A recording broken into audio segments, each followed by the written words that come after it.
जय हिंद। मेरे क्लास में आप लोगों का बहुत बहुत स्वागत है। और आज हम लोग महत्वपूर्ण अनुच्छेदों के बारे में अध्ययन करेंगे। मैंने उन अनुच्छेदों को लिया है जहां से अक्सर प्रतियोगिता परीक्षाओं में प्रश्न पूछे जाते हैं। तो आप लोग इस वीडियो के अंत तक बने रहिए। इस वीडियो को देखने के बाद आप लोगों को जो अनुच्छेदों से संबंधित परेशानी होती है वह दूर हो जाएगा। तो चलिए शुरू करते हैं। तो दोस्तों, स्टूडेंट होने के नाते ये जो महत्वपूर्ण अनुच्छेद है, इन अनुच्छेदों को भली भांति याद रखना बहुत ही जरूरी होता है। ठीक है, चलिए आगे बढ़ते हैं। मैंने आप लोगों को बताया था कि जब संविधान बनकर तैयार हुआ तो उसे मूल संविधान कहते हैं। और मूल संविधान में 395 अनुच्छेद थे।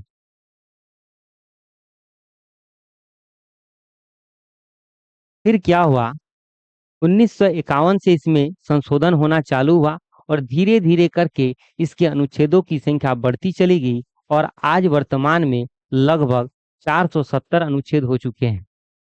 इन्हीं 470 अनुच्छेदों में से जो महत्वपूर्ण अनुच्छेद है, उन अनुच्छेदों को आज हम लोग जो है भली भांति समझने का प्रयास करेंगे और साथ ही साथ जो है कि याद भी करेंगे। चलिए आगे बढ़ते हैं। भाग एक में क्या है, संघ एवं उसके राज्य क्षेत्र। ठीक है, और इसमें अनुच्छेद 1 से लेकर जो है कि 4 तक का जो है कि उल्लेख हमें देखने को मिलता है। तो इन्हीं अनुच्छेदों को जो है कि हम लोग बारी बारी से जो है कि अध्ययन करेंगे। चलिए, अनुच्छेद 1 में क्या है, भारत राज्यों का संघ है। ठीक है, अनुच्छेद 1 में क्या है, तो भारत राज्यों का संघ है। इसके दो अभिप्राय हैं। भारतीय संघ किसी राज्यों के बीच समझौते का परिणाम नहीं है। और दूसरा अभिप्राय यह है कि भारतीय संघ से किसी राज्य को अलग होने का अधिकार नहीं है। जैसे बहुत कोई कहते हैं ना कि जो है कि हम लोग अपना देश बनाएंगे, अपना जो है कि खालिस्तान बनाएंगे, तो जो है कि यह संभव नहीं है। यह प्रावधान किसमें है, अनुच्छेद 1 में कहा गया है। ठीक है, चलिए अब आगे बढ़ते हैं। अनुच्छेद 2 में क्या है, राज्य निर्माण और स्थापना के बारे में बताया गया है। यानी भारत से बाहर के किसी भी क्षेत्र को भारत में सम्मिलित करना। ठीक है, यानी भारत से बाहर का कोई अगर क्षेत्र है तो उस क्षेत्र को भारत में जो है कि मिलाकर नए राज्य का निर्माण करना, स्थापना करना। तो इसके बारे में जो प्रावधान है जो है कि अनुच्छेद 2 में किया गया है। ठीक है, अगर किसी देश के कब्जे से छुड़ाकर भारत राज्य में मिलाना हो, भारत में मिलाना हो, किसी से जीत कर जो है कि अपने देश में मिलाना हो, तो ऐसी स्थिति में जो राज्य का निर्माण या स्थापना किया जाएगा तो वह अनुच्छेद 2 के तहत किया जाएगा। इस चीज को आप लोगों को ध्यान में रखना है। अनुच्छेद 3 में क्या है, अनुच्छेद 3 में क्या प्रावधान है कि किसी राज्य के सीमा में परिवर्तन करना हो, किसी राज्य के नाम में परिवर्तन करना हो, किसी राज्य के स्वरूप में परिवर्तन करना हो, या किसी राज्य को दो भागों में बांटकर नए राज्य का निर्माण करना हो, स्थापना करना हो, तो ये जो प्रावधान है अनुच्छेद 3 में किया गया है। यहाँ पर ध्यान ये रखना है कि जो अनुच्छेद 2 है वह भारत से बाहर के क्षेत्र की जो है की बात करता है। और जो अनुच्छेद 3 है यह भारत के अंदर में ही जो है कि किसी नए राज्य का निर्माण करना, स्थापना करना, उसका जो है कि नाम में परिवर्तन करना, उसकी सीमा में परिवर्तन करना, उसके स्वरूप में परिवर्तन करने का जो है कि वो प्रावधान किसमें है, तो अनुच्छेद 3 में किया गया है। और आप लोगों को पता होगा कि जो है कि तेलंगाना नया राज्य बना है, तो वह किस अनुच्छेद के तहत उसे नया राज्य बनाया गया है, तो अनुच्छेद 3 के तहत। क्योंकि जो है कि तेलंगाना क्या है, वो भारत के अंदर ही आंध्र प्रदेश से अलग होकर बना था। समझ गए आप लोग। अब अनुच्छेद 4 में आते हैं। अनुच्छेद 4 में क्या है कि अनुच्छेद 2 और अनुच्छेद 3 के प्रावधानों का उपयोग किस प्रकार से किया जाएगा, इसके बारे में जो है कि बताया गया है। ठीक है, इसमें एक बात ध्यान रखना है कि जो अनुच्छेद 2 है और अनुच्छेद 3 है, इसकी शक्तियां जो है कि केवल और केवल संसद को प्राप्त है। इस चीज को आप लोगों को ध्यान रखना है। ठीक है, चलिए अब आगे बढ़ते हैं। अब आते हैं भाग 2। भाग 2 में क्या है, नागरिकता के बारे में बताया गया है और इसका उल्लेख अनुच्छेद 5 से 11 तक जो है कि किया गया है। नागरिकता से संबंधित जो टॉपिक है इसको जो है कि हम लोग एक अलग से देखेंगे।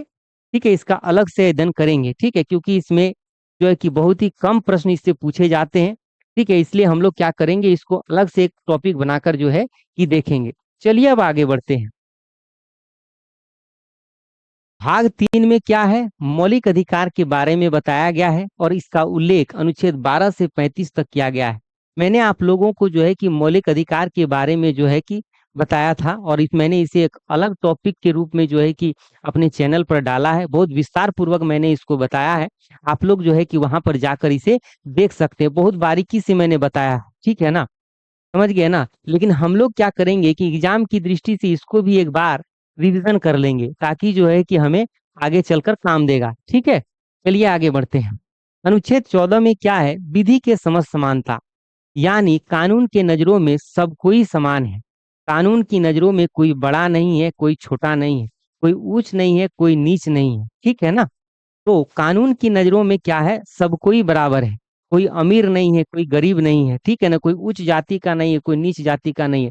तो यानी कानून के समक्ष जो है सब कोई बराबर है। तो अनुच्छेद 14 क्या कहता है कि विधि के समक्ष समानता, ठीक है। अब आते हैं अनुच्छेद 15 में। अनुच्छेद 15 में क्या है, धर्म, जाति, लिंग, जन्मस्थान के आधार पर विभेद पर रोक, यानी आप किसी के साथ धर्म के आधार पर, जात के आधार पर, उसके बाद लिंग के आधार पर आप भेदभाव नहीं कर सकते हैं। आप किसी के साथ ऐसा व्यवहार नहीं करते, वह हिंदू धर्म का है, वह मुस्लिम धर्म का है, यह उच्च जाति का है या नीच जाति का है, ठीक है ना, यह लड़का है या लड़की है। इस तरह का आप किसी के साथ भेदभाव नहीं कर सकते हैं, यह अपराध है, ठीक है। अनुच्छेद 15 में। अब आते हैं अनुच्छेद 16 में। अनुच्छेद 16 में क्या है, लोक नियोजन में अवसर की समानता, यानी सबको यह अधिकार है कि वह सरकारी नौकरी पा सके, ठीक है। चलिए अब आते हैं 17। 17 बहुत ही इजी है, अस्पृश्यता का अंत, यानी छुआछूत का अंत। पहले छुआछूत जैसी प्रथाएं चलती थी, इसको मैंने विस्तार से मौलिक अधिकार के टॉपिक में बताया है। तो 17 में क्या है कि अस्पृश्यता का अंत, यानी छुआछूत का अंत, ठीक है। इसको कैसे याद रखेंगे, हम लोग जो क्या करेंगे कि छुआछूत को खत्म कर एक साथ रहेंगे, एक और साथ, ठीक है। इसको याद रखने का ट्रिक ये है, एक और साथ, हम लोग छुआछूत को खत्म करके एक साथ रहेंगे। तो क्या है, अनुच्छेद 17 में क्या है, अस्पृश्यता का अंत अर्थात छुआछूत का अंत, ठीक है। चलिए अब आगे बढ़ते हैं। अनुच्छेद 18। अनुच्छेद 18 में क्या है, उपाधियों का अंत, ठीक है। पहले क्या हुआ करता था कि जो है कि उपाधियां दी जाती थी, जैसे महाराज, महाराज धीराज, विराट, सम्राट। तो इस तरह की जो उपाधियां थी, इन उपाधियों को अनुच्छेद 18 के तहत जो है कि समाप्त कर दिया गया है। लेकिन यहाँ पर ध्यान ये रखना है, कभी भी सैन्य क्षेत्र में और शिक्षा के क्षेत्र में कुछ उपाधियां दी जाती है। चलिए अब आगे बढ़ते हैं। अनुच्छेद 19 में क्या है, अभिव्यक्ति की स्वतंत्रता। मैंने आप लोगों को बताया था मौलिक अधिकार वाले चैप्टर में कि अनुच्छेद 19 के तहत जो है कि व्यक्ति को 6 तरह के मौलिक अधिकार प्राप्त है, ठीक है। आप उस चैप्टर पर जा, उस टॉपिक में मेरे यूट्यूब चैनल पर डाला हुआ है, आप वहां पर जाकर इसको विस्तार पूर्वक देख सकते हैं, ठीक है। अब आते हैं अनुच्छेद 20 में, अपराध के लिए दोष सिद्धि के संबंध में संरक्षण, यानी यदि किसी व्यक्ति को अपराधी घोषित किया जाता है तो उसे अपने अपराध से बचने के लिए 3 तरह के अधिकार प्राप्त है। पहला, अपराधी को उसी समय के कानून से सजा दी जाएगी जो उसके अपराध करते समय जो कानून था, ठीक है। दूसरा क्या है, एक अपराध के लिए एक ही बार सजा का प्रावधान। और तीसरा क्या है, जो है कि अपराधी को खुद के विरुद्ध गवाही देने के लिए बाध्य नहीं किया जा सकता, ठीक है। हम लोगों ने देख लिया अनुच्छेद 20 को। अब चलिए आगे बढ़ते हैं, ठीक है। अब आ गए अनुच्छेद 21, ठीक है, समझ गए ना। प्राण एवं दैहिक स्वतंत्रता, जैसे स्वच्छ वायु में जीने का अधिकार, स्वच्छ पानी पीने का अधिकार, फिर हो गया निजता का अधिकार। इस तरह के जो अधिकार है वह अनुच्छेद 21 के तहत रखा गया है, ठीक है। अब आते हैं अनुच्छेद 21 क। 6 से 14 वर्ष के बच्चों के लिए निशुल्क एवं अनिवार्य शिक्षा का प्रावधान, यह मूल संविधान में जो है कि नहीं था, इसे 86वां संविधान संशोधन अधिनियम 2002 के तहत जो है कि संविधान में जोड़ा गया, ठीक है। और मैंने आप लोगों को बताया था कि जो ये 6 से 14 वर्ष के बच्चों को निःशुल्क शिक्षा का प्रावधान है यह जो है कि अनुच्छेद 45 में पहले था, जो कि राज्य के नीति निर्देशक तत्व के अधीन था, अंतर्गत था। तो अनुच्छेद 45 से इस प्रावधान को उठाकर अनुच्छेद 21 क के तहत जो है कि मौलिक अधिकार में जो है कि डाल दिया गया। समझ गए? इस संविधान संशोधन के तहत, तो 66वां संविधान संशोधन अधिनियम 2002 के तहत यानी शिक्षा से संबंधित कोई भी प्रावधान होगा या संशोधन होगा, तो आप वहां पर आंख मूंद के मार दीजिएगा 66वां संविधान संशोधन अधिनियम 2002। ठीक है। 6 से 14 वर्ष के बच्चों का प्रावधान पहले किस में था? अनुच्छेद 45 में था। अनुच्छेद 45 से उठाकर किस में डाल दिया गया? तो मौलिक अधिकार में डाल दिया गया। किस अनुच्छेद के तहत डाल दिया गया? तो अनुच्छेद 21 क के तहत जो है किसे मौलिक अधिकार में डाल दिया गया। फिर यहाँ पर क्या हुआ कि जो 45 अनुच्छेद खाली रह गया, तो अब यहाँ पर क्या किया गया कि 6 से कम उम्र के बच्चों के लिए निःशुल्क शिक्षा का प्रावधान किसमें है? अब 6 से कम उम्र के बच्चों के लिए निःशुल्क शिक्षा का जो प्रावधान है वो अनुच्छेद 45 में है, और जो 6 से 14 वर्ष के बच्चों के लिए निःशुल्क एवं अनिवार्य शिक्षा का जो प्रावधान है वह मौलिक अधिकार है, और वह किसमें है? अनुच्छेद 21 क में है। इस संविधान संशोधन के तहत डाला गया, तो 66वां संविधान संशोधन अधिनियम 2002 के तहत डाला गया। और मैंने आप लोगों को अभी बताया कि शिक्षा से संबंधित किसी भी प्रकार का संशोधन हो, तो वो आप उसमें जो है प्रश्न हो तो उसमें आप 66वां संविधान संशोधन टिक मार दीजिएगा तो वो सही हो जाएगा। ठीक है। चलिए अब आगे बढ़ते हैं। अनुच्छेद 22। ठीक है। गिरफ्तारी के संबंध में संरक्षण। ठीक है। पहले क्या होगा? अपराध होगा। तो अनुच्छेद 20 में क्या है? अपराध है। जब अपराध होगा उसके बाद न गिरफ्तारी होगी, तो अनुच्छेद 22 में क्या है कि गिरफ्तारी के संबंध में संरक्षण। यदि किसी व्यक्ति को गिरफ्तार किया जाता है तो उसे 3 तरह के अधिकार प्राप्त है। सबसे पहला, कारण पूछने का अधिकार, कि भाई हमें गिरफ्तार क्यों किया जा रहा है, पहला कि किस कारण से आप हमें गिरफ्तार कर रहे हैं। दूसरा क्या है कि यदि उस व्यक्ति की गिरफ्तारी हो भी जाती है तो उस गिरफ्तार किए गए व्यक्ति को 24 घंटे के अंदर नजदीकी न्यायालय या नजदीकी मजिस्ट्रेट के पास पेश करना होगा। ठीक है। और इसमें ध्यान रखने वाली बातें ये है कि जो है कि आवागमन का जो समय होगा उसे नहीं जोड़ा जाएगा। ठीक है। पहला अधिकार ये है। दूसरा क्या है, उसे मनपसंद वकील हायर करने का जो है क्या बोलते हैं कि वकील हायर कर सकता है, वो मनपसंद कानूनी सलाह ले सकता है। तो पहला क्या मैंने बताया? कारण पूछने का अधिकार। दूसरा क्या बताया? अगर गिरफ्तारी हो भी जाती है तो उसको 24 घंटे के अंदर जो है कि नजदीकी न्यायालय या नजदीकी मजिस्ट्रेट के पास पेश करना होगा, उसमें आवागमन का समय जो है कि नहीं जोड़ा जाएगा। और तीसरा मैंने बताया मनपसंद कानूनी सलाह लेने का अधिकार, अर्थात वकील हायर करने का अधिकार। ठीक है। अनुच्छेद 22 में देख लिया। अब आते हैं अनुच्छेद 23। अनुच्छेद 23 में क्या है? जैसे मानव व्यापार, बालाश्रम, बंधुआ मजदूरी पर रोक, यानी आप किसी को जो है कि जबरन मजदूरी नहीं करवा सकते हैं। ठीक है। जो है कि बहुत जो है कि कम पैसा देके उसको जबरन जो है कि मजदूरी करवाना, इस तरह से जो है कि आप काम नहीं करवा सकते हैं। ठीक है ना। चलिए अब आगे बढ़ते हैं। अनुच्छेद 24।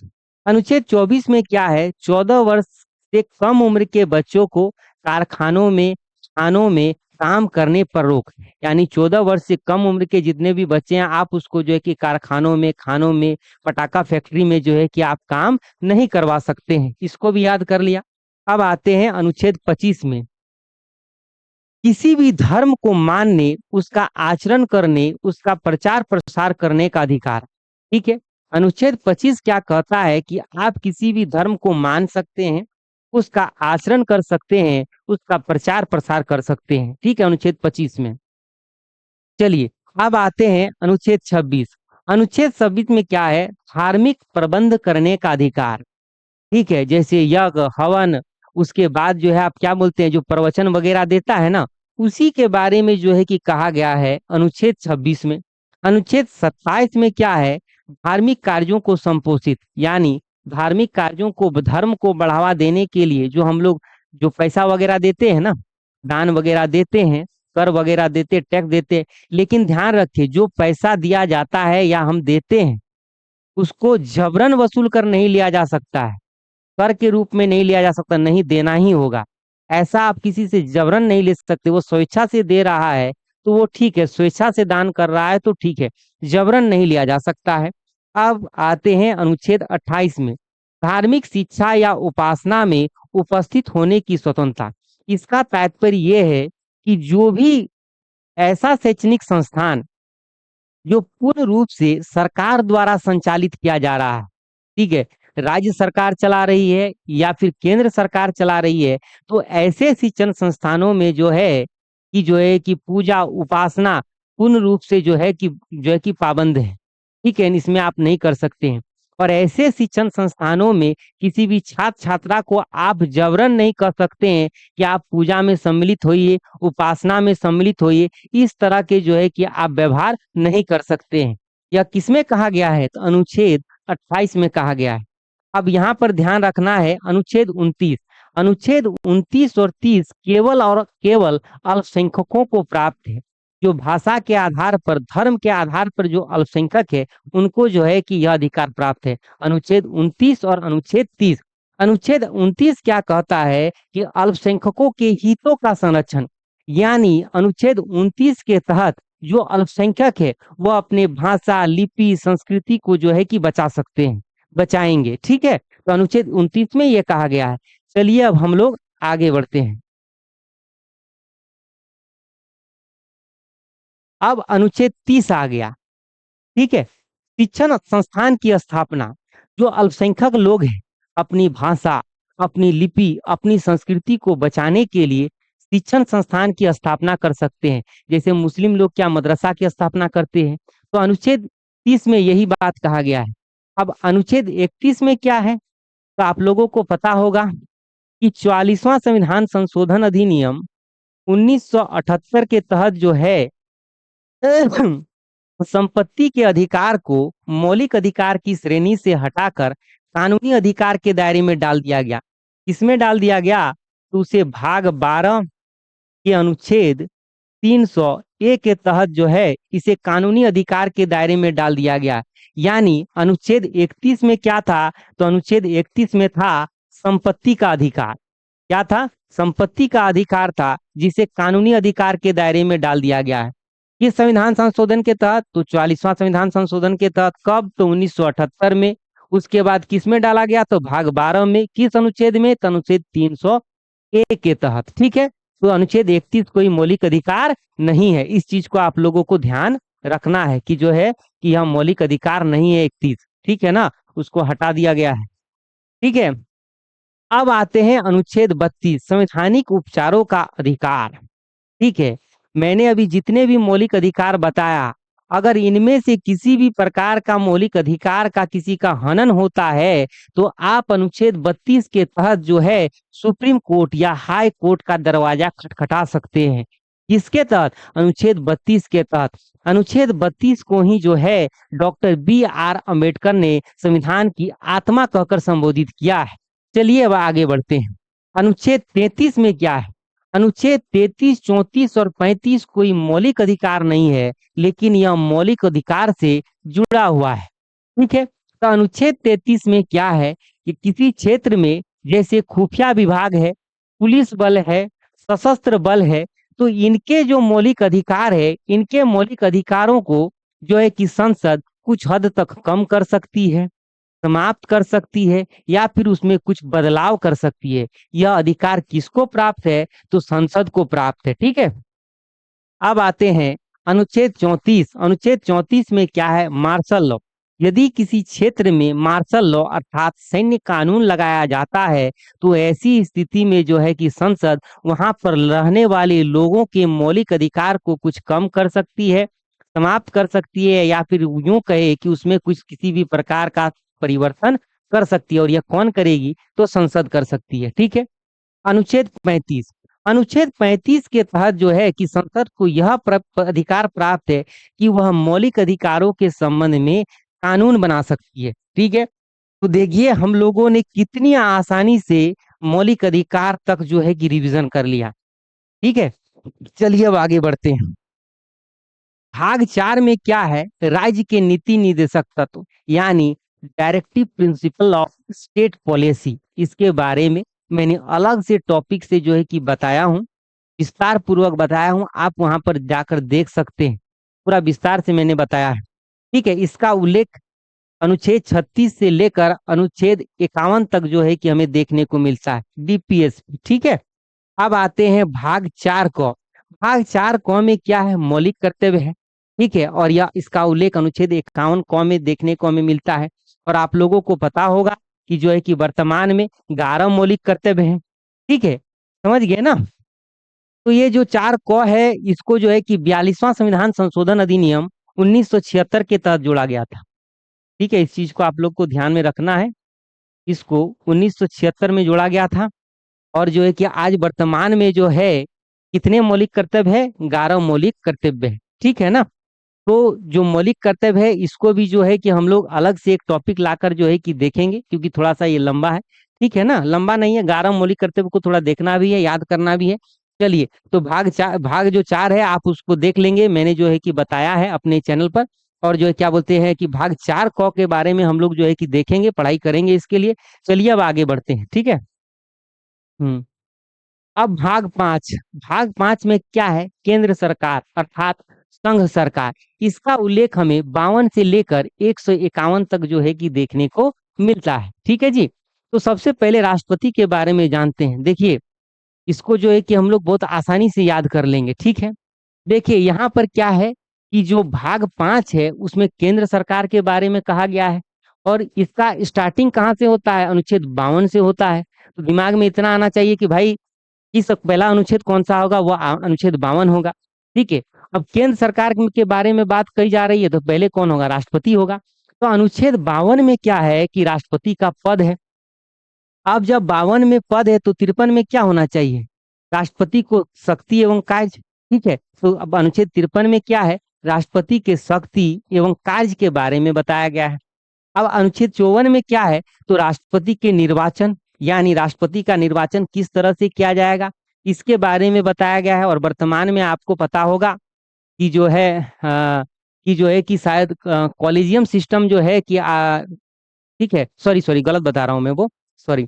ठीक है, तो जो है कि अनुच्छेद 54 में क्या है, राष्ट्रपति के निर्वाचन के बारे में जो है कि बताया गया है। ठीक है, चलिए अब अनुच्छेद 60 में क्या होगा, तो अनुच्छेद 60 में शपथ के बारे में बताया गया है।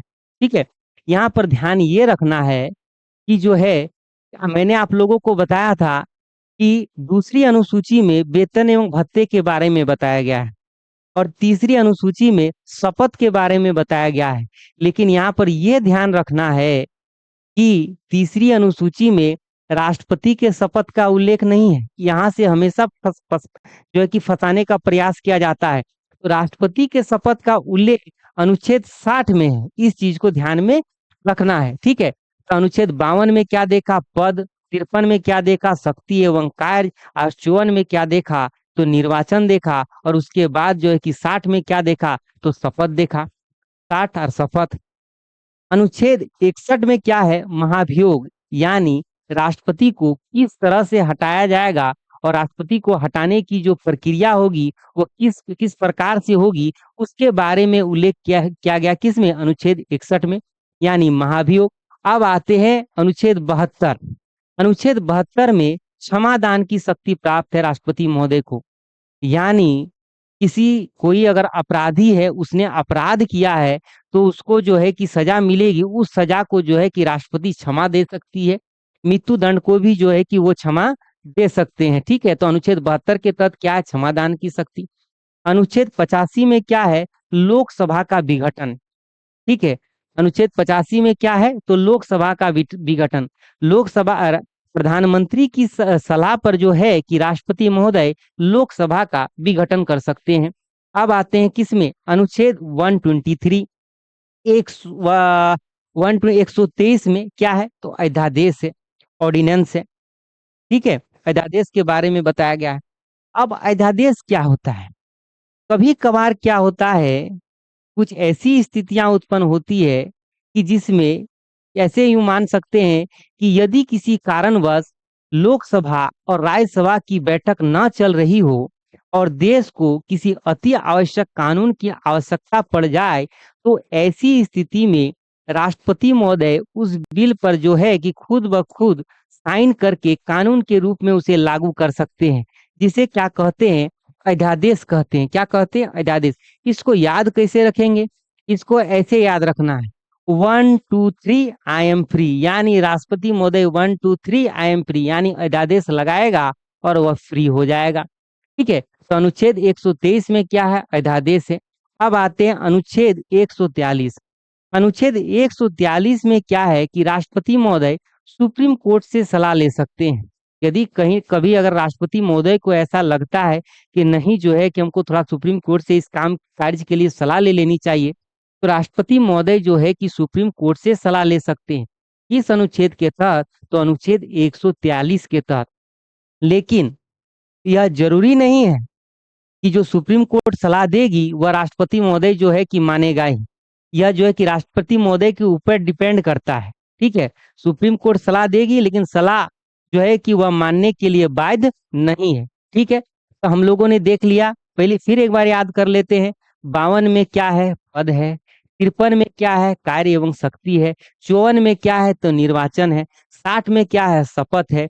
61 में क्या है? तो महाभियोग है। 72 में क्या है? तो क्षमादान है। ठीक है, उसके बाद 85 में क्या है? तो लोकसभा का विघटन है। 123 में क्या है? तो ऑर्डिनेंस है, अध्यादेश है। 1 2 3 आई एम फ्री। और उसके बाद 143 में क्या है? तो सुप्रीम कोर्ट से सलाह। चलिए अब आगे बढ़ते हैं। ठीक है, अब आते हैं उपराष्ट्रपति के बारे में। ठीक है, अब यहाँ पर ऐसे याद रख सकते हैं, मैंने अभी आप लोगों को बताया कि अनुच्छेद 52 में राष्ट्रपति के बारे में बताया गया है। आप इसमें क्या कीजिए, 1 और 1 यानी 11 जोड़ दीजिए, तो 2 और 1 कितना हो गया? 3 और 6, यानी 52 में राष्ट्रपति और इसमें 11 जोड़ दिए तो 63 में क्या हो गया? उपराष्ट्रपति के बारे में बताया गया है। अब 63 में आप क्या कीजिए कि फिर इसमें 12 जोड़ दीजिए, 11 यहाँ जोड़े, यहाँ 12 जोड़ दीजिए, 3 और 2 5 और 6 और 1 7, यानी 75 में प्रधानमंत्री हो गया। ठीक है, 52 में क्या हो गया? राष्ट्रपति, फिर इसमें 11 जोड़ दिए तो उपराष्ट्रपति, और फिर इसमें 12 जोड़ दिए तो हो गया प्रधानमंत्री। इस तरह से आप राष्ट्रपति, उपराष्ट्रपति और प्रधानमंत्री को जो है कि आप अच्छी तरह से याद रख सकते हैं। तो उपराष्ट्रपति के पद का वर्णन किसमें है? समझ गए ना? तो किसमें है? अनुच्छेद 63 में है। समझ गए? तो उपराष्ट्रपति का जो पद होगा वह अनुच्छेद किसमें होगा? 63 में होगा। फिर अनुच्छेद 64 में क्या है? तो राज्यसभा के सभापति के रूप में यह कार्य करेंगे। यहाँ पर ध्यान ये रखना है कि जो उपराष्ट्रपति होते हैं उन्हें जो वेतन दिया जाता है, उन्हें जो है कि उपराष्ट्रपति के पद के लिए नहीं दिया जाता है, बल्कि उन्हें जो है कि राज्यसभा के सभापति के रूप में तौर पर जब वो काम करते हैं तो उसी तौर पर जो है कि उनको वेतन दिया जाता है। ठीक है ना? समझ गए? तो अनुच्छेद 64 में क्या है कि वो कार्य करेंगे राज्यसभा के सभापति के रूप में। ठीक है, अब आते हैं प्रधानमंत्री। ठीक है, आपको पता होगा, ठीक है, कि पूरे कार्यपालिका का जो प्रधान होता है वह कौन होता है? तो पूरे जो केंद्र की कार्यपालिका का जो प्रधान होता है वह होता है राष्ट्रपति। ठीक है, और केंद्र के कार्यपालिका का नाम मात्र प्रधान कौन होता है? तो जो है क्या नाम मात्र प्रधान राष्ट्रपति होते हैं। और वास्तविक प्रधान कौन होते हैं? तो प्रधानमंत्री होते हैं। चलिए पहले यहाँ पर देखते हैं। ठीक है, तो प्रधानमंत्री, तो पूरे केंद्र की कार्यपालिका का जो प्रधान होता है वो राष्ट्रपति होता है। और राष्ट्रपति की सहायता के लिए एक मंत्री परिषद का गठन किया जाता है। तो किसके तहत? तो जो है इसे अनुच्छेद 74 के तहत एक मंत्री परिषद का गठन किया जाता है। किसकी सहायता के लिए? तो राष्ट्रपति महोदय की सहायता के लिए। और इस मंत्री परिषद का मुखिया कौन होता है? तो वह होता है प्रधानमंत्री। तो मैंने अभी बताया कि 75 में क्या होगा? प्रधानमंत्री। प से 5 और प से प्रधानमंत्री, पूरा अच्छी तरह से हम लोगों ने यहाँ तक याद कर लिया।